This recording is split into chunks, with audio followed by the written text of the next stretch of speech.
Press the lord. Bless food रेसिपीमध्ये आपण सर्वांचं खूप मनापासून स्वागत. आज आपण मस्त चटपटीत कुरकुरीत अशी पालकच्या पानांची भजी कशी बनवायची ते बघणार आहोत. तर कमी साहित्यामध्ये कमी वेळेमध्ये झटकीपट बनणारी ही भजी आहे. तर सगळ्यात आधी पालकाची मी अशी मोठी मोठी पाने घेतलेली आहेत एकसारखी. तर हे पहा, पालकाची पानं स्वच्छ धुवून पाणी निथळून घेतलेलं आहे. तर तुमच्याकडे लहान मोठा कोणत्याही आकाराची पानं असू देत, ती स्वच्छ अशी धुवून घ्यायची आहेत. ते हे पालकाचा जो देठ असतो तो काढून टाकलेला आहे आणि देठापुढचा जे पान आहे ते असं घेतलेलं आहे. ही भाजी बनवायला तर सोपी आहे, तर शिवाय खायला खूप रुचकर लागतात आणि एकदम क्रिस्पी होतात. तर भजी कुरकुरीत होण्यासाठी काय करायचं हे मी सांगणार आहे तुम्हाला. तर इथे आपण भजीसाठी बॅटर बनवतोय. तर इथे 1 वाटी बेसन पीठ घेतलेलं आहे. भजी किती प्रमाणात बनवायची आहे त्या प्रमाणात पीठ घ्यायचं आहे. अगदी कमी मसाले लागतात याच्यामध्ये. चवीनुसार मीठ टाकायचं आहे. तर हे पहा, मीठ टाकताना चवीनुसार आणि थोडं कमीच घालायचं आहे, कारण पालकाची पानं ही चवीला तुरकट अशी असतात आणि त्यामुळे जास्त मीठ घालायचं नाहीये. थोडीशी हळद टाकायची आहे. 1 छोटा चमचा मिरची पावडर घालायची आहे. अगदी थोडासा 1 चिमट गरम मसाला घालायचा. ही भजी आपण झटकीपट बनवतोय, त्यामुळे मी अगदी अर्ध चिमूट पण नाही, हे बघा अर्ध चिमूट खाण्याचा सोडा घालते, जेणेकरून भजी छान कुरकुरीत होती. तर जास्त सोडा घालण्याची गरज नाहीये. यामध्ये तुम्ही आवडीनुसार मॅगी मसाला देखील वापरू शकता किंवा चाट मसाला देखील वापरू शकता.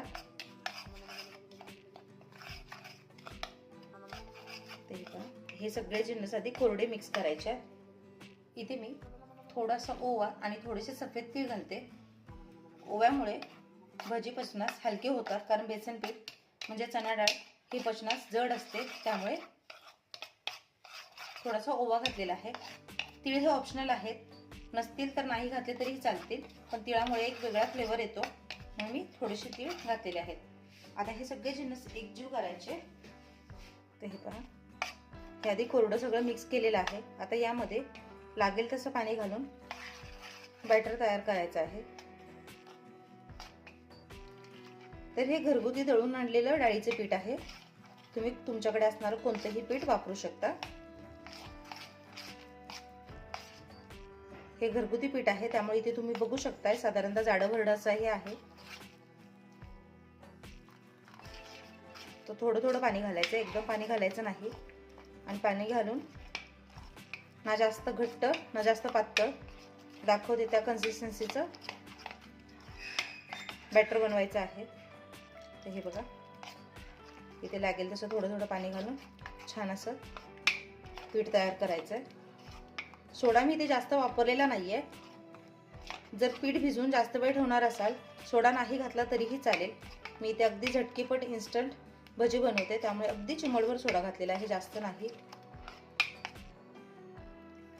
तर हे बघा, या पद्धतीने छान एका डायरेक्शन असं फेटून पीठ भिजवून घ्यायचं आहे.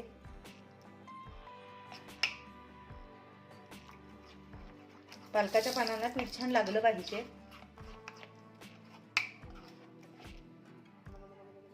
तर हे पीठ अगदी परफेक्ट झालंय. जास्त घट्टही नाही, जास्त पातळही नाही.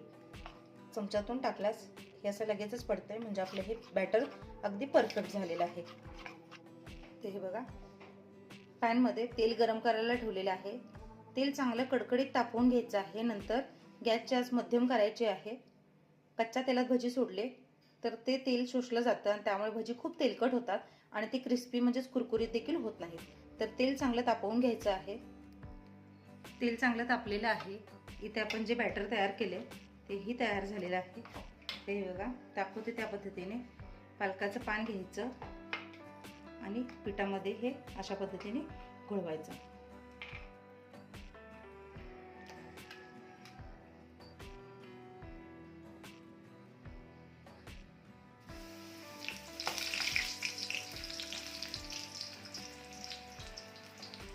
तर हे पहा, पान किती छान मस्त फुललंय.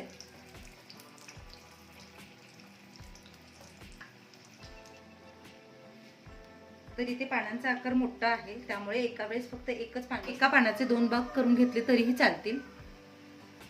तो दोन्ही बाजूने छान कुरकुरीत असे तळून घ्यायचं आहे.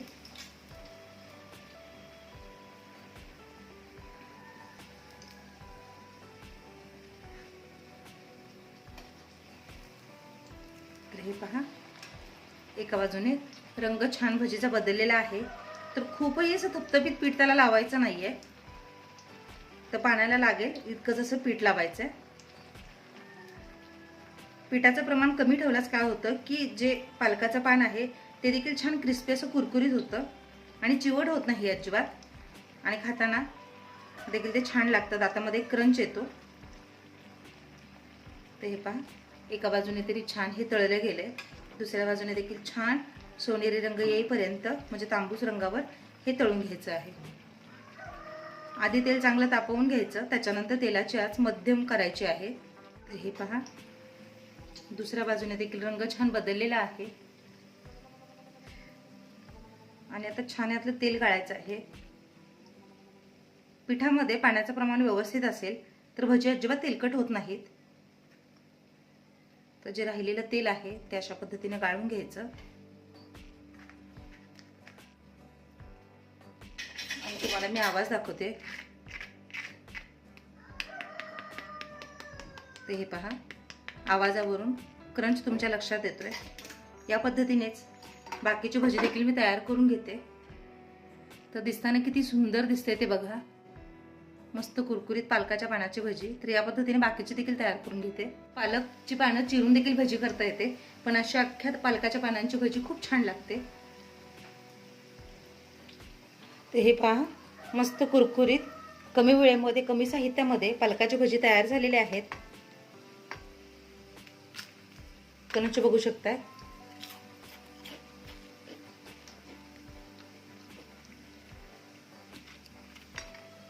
तर मस्त पालकाची भजी तयार झालेली आहेत. तर छोटी मोठी पार्टी असू दे, घरात पाहुणे आले असतील किंवा मुलांसाठी पालकाची भजी या पद्धतीने करा. न खाणारे देखील अगदी आवडीने खातील.